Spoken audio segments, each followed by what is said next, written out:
दिल्ली प्रदेश भाजपा कार्यालय में प्रेस वार्ता कर दिल्ली प्रदेश अध्यक्ष वीरेंद्र सचदेवा ने 7 नव निर्वाचित सांसदों के साथ प्रेस वार्ता की और पत्रकारों को संबोधित किया, जहां 7 नव निर्वाचित सांसदों का फूलों का गुलदस्ता देकर स्वागत किया गया। वहीं सभी सांसदों ने दिल्ली प्रदेश अध्यक्ष वीरेंद्र सचदेवा का फूल माला पहनाकर स्वागत किया और दिल्ली की सभी सीटों की जीत पर अपने अनुभव शेयर किए। साथ ही कहा कि दिल्ली की जनता ने हम सब पर अपना विश्वास जताया है। हम भी जनता की उम्मीद पर खरा उतरेंगे और दिल्ली सरकार के खिलाफ लड़ते रहेंगे। पहले बधाई के पात्र हैं आप, सबसे पहले बहुत बहुत बधाई।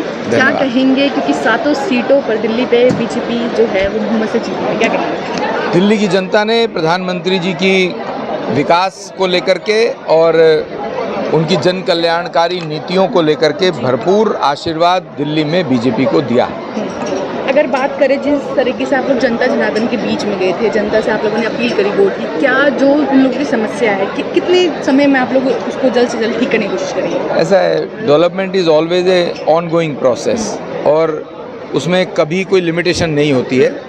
एज़ पर द रिक्वायरमेंट हम जनता के बीच में है। जब हम जनता के बीच में हैं तो जो जनता कहेगी, जैसा कहेगी हम करेंगे। उनको शर्म आनी चाहिए।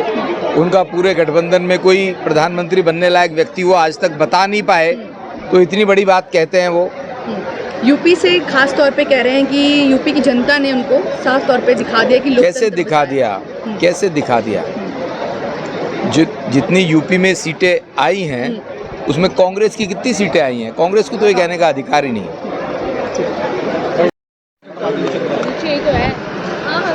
हो गया, शुरू करें।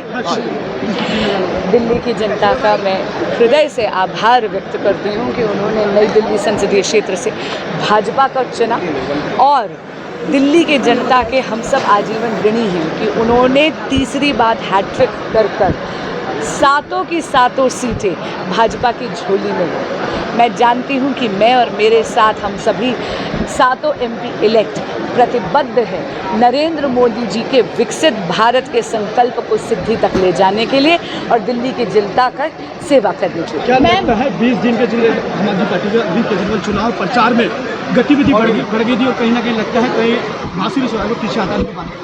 देखिए, माननीय मुख्यमंत्री अरविंद केजरीवाल जी ने 2014 में भी प्रचार करा, 19 में भी प्रचार करा, 2024 में भी प्रचार करा, लेकिन बहुत विनम्रता से कहूँगी कि रिजल्ट सबके सामने है।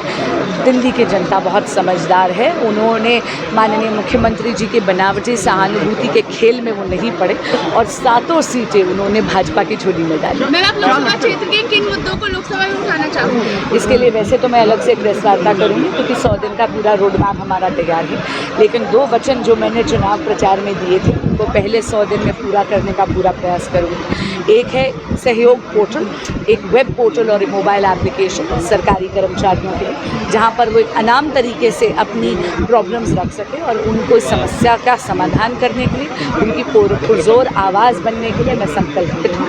और दूसरा है stand up India, startup India और लखपति दीदी से प्रेरित होकर हम लोग नई दिल्ली संसदीय क्षेत्र में एक स्टार्टअप हब शुरू करना चाहते हैं, जहाँ पर आप मात्र एक आइडिया ले आइए और उसको फलित करने के लिए सारा ज्ञान आपको एक छत के नीचे मिलेगा। मैं पश्चिमी दिल्ली क्षेत्र की जनता जनार्दन को हृदय से आभार प्रकट करती हूँ कि आपने हमें आशीर्वाद दिया और हमें जीत दिलाई है। ये जीत आपने प्रधानमंत्री नरेंद्र मोदी जी के किए हुए कामों पर 10 साल का जो रिपोर्ट कार्ड है उस पर दी है। मैं विश्वास दिलाना चाहती हूँ क्षेत्र की जनता को कि विकास के कार्यों की गति को और बढ़ाएंगे और उनके लिए हम रात दिन काम करेंगे। क्या लगता है जो एजेंडा आपने रखा था जीतने के बाद, उसके 100 दिन के अंदर उसमें क्या कितनी गतिविधि से काम होगा? 100 दिन के अंदर पूरी गति से काम होते हुए नजर आएंगे। हमने ब्लूप्रिंट पहले ही तैयार किया है और हमारी लोकसभा के अंदर अलग अलग क्षेत्रों को हमने 3 कैटेगरी में बांटा है। तो जो गांव और अनऑथराइज कॉलोनी है वहाँ पर जो भी ग्राम सभा और डीडे की खाली ज़मीन है उनके ऊपर पार्क बने, स्पोर्ट्स फैसिलिटी बने, कम्युनिटी हॉल बने, इसके लिए जगह को आइडेंटिफाई करेंगे। कुछ रोड हमारे इंक्रोचमेंट बहुत ज़्यादा है, उसको जाम फ्री करवाएंगे। मेट्रो फेजेस 2 आने हैं, उनके लिए मैं सरकार से मिलकर जैसी सरकार बनती है बात करेंगे। तो क्षेत्र की जनता को जो भी हमने 100 दिन के लिए अपना एक मैनिफेस्टो में वादा किया था, हम उसके ऊपर काम करते हुए नजर आएंगे। टॉप स्टोरी ब्यूरो के लिए दिल्ली से हेमंत कुमार की रिपोर्ट।